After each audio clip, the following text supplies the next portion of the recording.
Hey guys, Desolator Magic here, and you're probably expecting a spoiler video. Well, too bad, because this absolutely scoops it.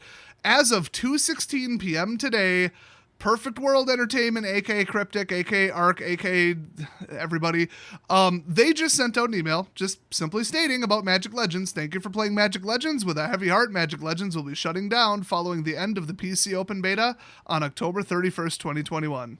Didn't even get out of beta. I mean, how old is that? Like, based on the scale and what level I am, it's 4 or 5 months it's been out?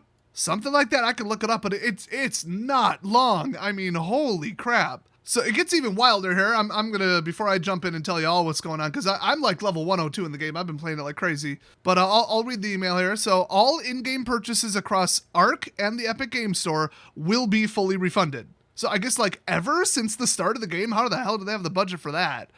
I mean, geez, I suspect that some people, especially with like the customer rights protections and purchase protections in Europe, would basically be able to file the equivalent of a complaint or a chargeback and get away with it. And some people in America might try to file a chargeback. I'm sure the terms said they could shut down the game at any time and blah, blah, blah, whatever. But it is the right thing to do. But if they're shutting down because it's not making money, wow, giving everybody their money back retroactively for the last like half a year is bold. So get this though, while the game will remain open until the end of the open beta, the Zen shop will be closed later this week, and all items will instead be purchasable using Ether, the free in-game currency. Oh, I'm going to log back in for that. If you make it so I can take the free currency and buy premium stuff with it at like a 1-to-1 ratio. Remember when you were like 10 years old and you always thought, wouldn't it be cool to just go on an unlimited shopping spree inside of like a Walmart? Yeah. That's worth logging in for, trust me. I mean, there wasn't even that good of items in the Zen shop, believe it or not. But they say, yeah, the Zen shop will be closed. Everybody's getting their money back. You'll be using Ether. Cool. They say, thanks for joining us in the multiverse, and we do appreciate everyone who stepped into these worlds for the first time. Learn more on our FAQ page. Feel free to reach out with our customer service if you have any refund questions. And then they've got the longer letter from the devs. That I haven't read yet. It's not even that long, so I'm going to jump into it. I hope they give an excuse and it's not too much like, we screwed up and made a terrible game, because they'd never put that, but they've been really honest and upfront with the community, and they've been patching stuff like crazy. So I mean, it was a pretty stable game when it came out, and I think I gave it a 7 out of 10, but I would easily drop that to a 4 or 5 now that the novelty of like, I can see a Baloth in real life, I could summon one, have it walk around and use magic, or like, I can see, this character, that famous character, I could fight Whisper, like, I've only ever seen her on a paper card, and now she's in 3D launching spells at me, like, it was like the coolest shit. In fact, before this thing shuts down, I would very strongly recommend you just jump on and play it, because like I said, it's free, there's no upfront purchase cost. And just look around like the 7 different planes, walk around, do a couple missions, and then, that's it. It might take a day or two. Just take a look before this is lost, because you will never get to see like 150, 200, 300 different characters and creatures, I don't even know, from Magic the Gathering in full HD, like I'm running it at 1440p. We're never going to see that. It might as well be a Magic the Gathering movie. And then we've got like all these different things where like you're working with Nissa, and then you work with like against the merfolks. Just run through like all the stuff once and just see all the characters if you're vaguely interested, because it's gonna be gone, and it is absolutely worth it. Past that, once you've seen everything, the game gets boring as shit. It is such a safe, boring, vanilla, like not trying anything new game. And remember, that is the exact assessment I gave it before it even came out, before we even saw 1 second of gameplay. I said, I've played other games from Cryptic, and I've seen other games from Cryptic, okay? I played Neverwinter for like 4 years. I was one of the richest players in the game. I won their Photoshop contest and had a unique armored polar bear mount that almost nobody else had. And I was in the top 1% in PvP, basically unbeatable. So, I took the game very seriously. It was a fun game, but it was very, very safe, very vanilla, and kind of mobile-esque, where it was like, you can only get 5,000 black ice per day, come back tomorrow. And I'm like, okay, I'm sick of this daily bribing you to return shit, and if I want to play for 8 hours one day and 30 minutes the next day, let me do it. Like, don't put all these limits where I can't go get the thing. Like, I can't pick up this new item until 21 days from now. It was so calculated, safe, boring, mathematical, and that's exactly how they made this game. That is just how Cryptic does things. And remember, their parent company, Perfect World, is a Chinese company. The Chinese just culture in general is not known for their innovative creative thinking. They actually go out of the way to suppress that in schools, if you're wondering like why that is, because they don't want people thinking for themselves. It's a real thing. You can go watch a documentary on it. This ain't the Chinese culture channel, but Serpent ZA is, and you should go subscribe over there. So I think they had the layout of the game. They just copied other games, added nothing to it, and said, here, make this, and handed it off to a US company. And there you go. This is the result.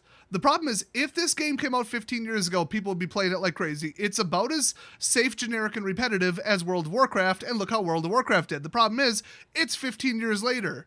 What's that like flying around in the Iron Man suit game that already failed? What was it, Destiny or something like that? I think it's still operating or something, I don't know, but like it was so boring and repetitive and half done with almost no content besides just repeating the same 3 missions. That had insane visuals, millions of dollars behind it. I mean, or maybe it was Anthem. I don't think it was Destiny. Was it Anthem? It was one of the two. It might be neither. I don't know. I don't care. I didn't play it. If you take the safe route and don't make your game stand out, guess what? There are literally hundreds of other games I could play. And that's the problem with this is people were like, you know, I'd rather just play Skyrim again. I'd rather go play Far Cry 5 again. I wonder who I'm talking about. Far Cry 5 is infinitely more fun and enjoyable of a game, and I have literally 100% of the game. Magic Legends, it's got far too repetitive. That's what killed it. And if it was a money thing, it's because their Zen shop was very, very hands-off, very low pressure, which I can appreciate that. I didn't feel pressured or like I absolutely needed to get like the double XP or the this or that. It was primarily cosmetic and speed up stuff, but I didn't really feel like I had to speed up because leveling was honestly completely pointless. So, I mean, this really sucks for them. It was a competent game, I guess. It's just, they did it to themselves. They could have gone so much more creative with this instead of just doing the safe cookie cutter blah boring route. Because if this is the same as every game I've ever played for the last 20 years, it's an MMO, and they added nothing to it, I'm not going to stick around. Nobody did, and you need like millions of people playing if only 5% of them are gonna, go get out the credit card and spend some money on Zen. And honestly, I find it insane that they're refunding everybody's purchases like ever. I kind of wish I would have made a purchase now. I got all my Zen on the in-game exchange by paying Ether for it. I dropped like 500 grand Ether on, I think lifetime it was probably more. I was probably 1 million Ether, and I dropped it on like, I don't know, 1,600 Zen to just open a couple packs. The odds on the booster packs were terrible, by the way. But like the battle pass was fair. I mean, it wasn't a very abusive game as far as like, wanting you to pay. So it's a shame to see it go, but they should have designed it better. I mean, I'm not going to act like this is the worst tragedy ever. So it's 2021. The games market is very competitive. You have to do better, and you didn't. Also, rule number 1 of game devs, do not involve yourself with the Chinese. That is how you give your game a bad reputation before people even see it. And I guarantee they lost a lot of players because of that. Don't let Tencent even own 5% of your company. Don't even touch them. So anyway, to read the long version of the dev letter, I just realized the first paragraph is the same as the email, so I'll skip to the second paragraph, which is, our vision for Magic Legends missed the mark. You didn't have any visions. You made a safe, boring cookie-cutter game. But we are proud of what we achieved. They should be. The art, the assets, some of the voice acting, the animations, spot on. I mean, very, very good, especially for a beta. Thanks to Wizards of the Coast, we got to bring the expansive Magic the Gathering multiverse to a wide audience and explore new angles with the established ARPG game. Like I said, jump in if you can just to see the stuff that's out there, just to meet the characters and see the spells go off and stuff, because it's just cool to see it in 3D, Just take a couple days and jump in. It'll be worth your time. Oh, by the way, rule number 2 of game design in 2021 is don't make an action RPG. Anyway, we learned several valuable lessons along the way. They absolutely did not. I've been following their company, their games for the last 15 years. They're lying. And we will use them to improve Cryptic's future development efforts. That I can't speak to, but they if they haven't learned to stop making boring games since 2003. Actually, no, when did I stop playing DDO and started playing Neverwinter? I don't remember. It had to have been before I made a YouTube channel, so we're talking 9 years, but I don't think it was during high school. So anyway, most importantly, we'd like to thank all the players who explored the multiverse with us and provided feedback during the alpha and beta testing phases. We couldn't have gotten this far without you. Sincerely, Steve Ricosa, who actually is a pretty nice guy. He didn't write that. I added that. So, that didn't answer anything, but they do have an FAQ. I'm just going to skip because it's like, when are you shutting down? October 31st. You already said that. What will this do to impact this and that? Who cares? Yeah, it's just all details about the refunds and stuff, and read it if you're interested. But the last one is there a chance Magic Legends will be revived in the future? No. The long answer is at this time there are no plans to reinstate Magic Legends in the future. So they must have had so many players initially, and then so many people were like, this is boring and repetitive. Like, once you start to see what the gameplay loop, as they call it, is going to be, and you're like, this is unacceptable. I am not going to run the same story missions over and over and over and over and over and pretend like I don't know what's going to happen with the same boss battles and all that. Now, some games work that way. That's how World of Warcraft worked. Honestly, it's kind of how DDO worked. It just was how it was, but they had more of like a community. People didn't even really use the chat in game because you could solo everything, and they did like rush out an auto matchmaker. I mean, there was a lot of just questionable design choices in the game, but it was well within the whole it's a beta thing. And then, like I said, within like a month they fixed it. So they were on track to make this a really good game, but there's nothing they can do about the core gameplay mechanic being, hey, run this mission over and over and over, which I was starting to get tired of, and I'm like level 100. I just got to go back to they must not have had the active player count, or they must have been looking at the retention graph and all that, and known that a launch event wasn't going to bring people back, and unless they added a whole lot of fun to the game, it was not worth the development expenses, and nobody was spending money. So what's there left to say other than, I mean, honestly, through all of this, the best way I could sum this up is you have to do better. It's 2021. You've got indie studios. You've got international studios with just localization translation teams. You're competing with so many more games than you were in like 2003. You can't act like it's still 2003 and make a boring vanilla game where people are like, I could play this casually, whatever. Not when you've got nothing but that on mobile, okay? More people play mobile games on Android than they do on all PC games and consoles combined, and that's sad because they're all trash. There are games that came out in 2020 where people are scrutinizing them so closely and comparing them to every best game ever made, like Game of the Year for the last 2 decades, that they would have gotten a 10 out of 10 if they came out like 15 to 20 years ago. And not just because of the visuals. And they're getting like a 7 out of 10 where they're like, well, I mean, there's nothing new here. It's kind of just similar to this. It's just blah, blah, blah in space. It's just these 3 games smashed together. It's just kind of a cheap ripoff of insert, game series here. You can't even get away with just making a Call of Duty or Battlefield game anymore. I mean, yeah, they keep injecting politics into it and driving players away. But other than that, they can't just keep making a boring shooter. They have to do something new, interesting, and innovative, and they have to really try. They have to do something different than every other shooter made for the last 10 years at least, or people are just going to be like, this is boring. I've been playing COD for 10 years. Screw it, I'm out. Look at what's like perpetually popular right now, especially with streaming and with sales numbers and with active players numbers. We're talking simulation games because those are awesome. Survival games because they're all different. They're dynamic. They're usually open world. Then you got quirky indie games that are not like anything else in the past unless you go way, way, way, way back to like even Sega Genesis stuff, but they did it better. Hyper hard games just because it's a challenge and artistically unique games. Obviously, I'm talking about Cuphead. Or just games that are so unbelievably perfectly made, Far Cry 5, that you just can't even compete it to anything. You're like, it's this, but better. It's that, but better. It's kind of like this, but better. I even just heard a game reviewer this week say you can't just make a Borderlands and expect to sell it. And I forgot what game they were talking about, but it's one that's not doing very well that just launched. Even, Starfield or whatever, people are saying it better not just be a shooter and it better not just be Fallout in space. They better do something different because we've had too many Fallouts in a row.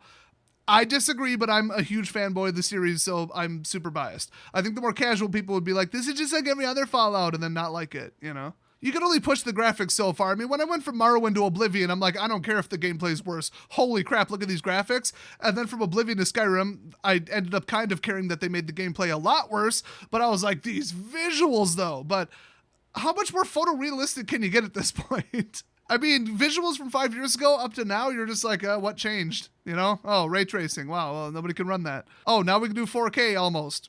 Who cares? Other than VR, there's not much more you can do to impress people other than making the actual game good, not just flashy graphics where people are in awe for like a year straight every time they launch the game, because that's just not going to happen anymore. So the bar for game design is so high in every single field because you've got so much competition. Everybody's learning game dev stuff. I mean, you got game dev companies out in Africa where they're like doing work that you'd think, only the big names could have done 20 years ago, and you're absolutely right. You're getting games made by like a 3-man team. You're getting games made by a 1-person team. Spiderweb Software is still kicking. Shout out to, I believe it's Jeff Vogel, the greatest game designer who has ever lived, and I mean that 100% sincerely. Nobody is ever going to touch his skill level at making RPGs. It's not possible. You can't do better than him, and he didn't even have a team. He made everything himself, I do believe. Well, maybe not the art and sounds or whatever, but, damn close to it. I still play XL3 Ruined World, and that shit came out in like 94. I think at the end of the day, what happened was, obviously Perfect World and obviously the direction from them, but then also Cryptic went along with just copy what everybody else is doing. They were successful. You will be too. That doesn't work anymore. You can't look at the last like 10-ish years, maybe even 5 years of game development and just say, we're going to do an amalgam of everything everybody else did that kind of got mediocre sales, and we'll get mediocre sales and draw people in. No. It is getting so much harder to make a popular game. You gotta read the room, you gotta look at the market, and you have to do better. So on that note, it's a shame, but honestly, I was getting really close to giving up the game myself, and I'm like the hardest of hardcore fans of it. Or, well, I don't know if fans are right. Participant? I tolerated it. I kept up while I hoped they added more stuff and fixed stuff, which they did. And if I'm about to just be like, you know what, maybe I'll pick it up in a year, screw it, it's gone. It never was good enough of a game. But to reiterate, make sure you jump on and check out what the game looks like now and just take a tour of it real quick. Take a couple days, do it. It'll be worth your time just to see the characters, see the spells. You get to play a Planeswalker in full 3D, run around. You get to see Tolarian College. You get to see what Zendikar looks like. I mean, it's amazing. And honestly, the action RPG controls and everything are pretty fair, pretty tight, pretty good. Very good game engine. It's just the creativity and the boringness. Boy, that's what killed it. And really the repetition too, obviously. Oh no, Wizards of the Coast's newest game, I forgot who actually made it, but it's the D&D game. Irreparable disaster. Don't even waste your time. I haven't even downloaded it, but I have never heard GameRanks, the nicest, most generous, most reasonable, most pie-in-the-sky game reviewers on all of YouTube. I've never heard them shit on a game so hard in my life. They were giving No Man's Sky the benefit of the doubt, but they're just like, no, there is no reason for anyone of any kind to play this game. And I looked at their complaints and some examples and I'm like, I am literally not even going to waste 10 minutes of my life downloading this. This is beyond garbage. So let me just address Wizards of the Coast here. Stop hiring shitty, boring contractors who don't know how to make a game. If they tell you as part of the sales pitch, don't worry, we'll make a really super safe game. We're not going to try anything experimental that might fail. We're just going to make a generic game that people are going to like and we're automatically going to play. Well, the game's shit. You launched it too early. A bunch of the stuff doesn't work. It's not just a glitchy mess like Cyberpunk. It's just a poorly designed game. The loot system is boring. We've seen it before. The combat is boring. We've seen it before. The classes are boring and we've seen them before. The game's repetitive. Hey, we've seen that before. How'd that work? That's going to be dead in a year or two. Don't even pick it up. Don't try it. Don't look at it. Don't consider it. Ignore it. Don't even acknowledge it exists. It is, from what I can see, so much worse than Magic Legends. So much. I mean, it's literally, what did they even say? It's kind of like Minecraft Dungeons. And it's just a shitty Diablo 3. I think that's what they said. So 0-2 Wizards. I would say, Neverwinter was it's still running too, I think. But it was good until they decided to redo how all the stats work. And that's when I left. What a coincidence. That's when I left MechWarrior Online too, when they changed how all the stats work. It's almost like I don't want to fucking redo all of my characters and all of my mechs and all of my equipment. It would take me 10 fucking hours to redo it. But DDO, Dungeons & Dragons Online, no idea if that's still running. That game was amazing. It was so good. It was so D&D. It was such a perfect adaptation of D&D 3.5, but like in digital and fair and kind of arcadified. The loot system, the interactions, the guilds, I mean, it was a very good classic MMO. It was really, really decent. So they went from two very decent, acceptable, well-liked, popular games to two absolute pieces of garbage. And then remember, their Netflix series is heavily delayed too. And the word is it's shit. Wizards, listen to me. Stop hiring bad contractors. Stop doing it. Stop partnering with bad, clueless companies that do not have a good track record. Or have somebody who actually knows video games, designs video games, and like plays video games who can tell you if their sales pitch and their outline is any good. Because that could have prevented all of this. Well, we all know that the corporate management and high-level decision-making at Wizards is a bunch of idiots with no accountability, and every time they screw up, they just blame shift and keep making the same mistakes. Same with card design, same with everything, these stupid, cringy, overpriced merch agreements, and just everything they've done the last 3 years has been garbage. So it's like they're actively trying to kill the company, but no, people from Seattle are actually this clueless. I am not kidding. It is the culture there. They think they're all superior. They totally front everything, and every time they screw up, it's somebody else's problem, and they just keep on trucking, keep on just wrecking ball through the company. Well, it's only a matter of time before they themselves pull the plug on themselves. So kiss Magic goodbye, because it's got 3 to 5 years tops if they keep making decisions like this, and if the downward graph of active players on Arena and F&M attendance keeps on being what it's being, because I know how to do math. I mean, what more do I need to say? I know how to make this thing called a projection, and I'm projecting that they're absolutely in the next 3 years. So don't count on Magic the Gathering sticking around too long either if they keep managing it this way. And hopefully Hasbro will step in and just be like, what is going on and what is wrong? Or you know what? Just call me. I'll tell you everything about what's going on. In fact, make me the CEO of Wizards of the Coast. I'll clean that shit up real quick and move to Wisconsin, because God knows I'm not going to live in Seattle. So anyway, while I'm waiting for that to happen, thanks for watching everybody, and I'm going to go make a spoiler video, so I'll see you guys next time.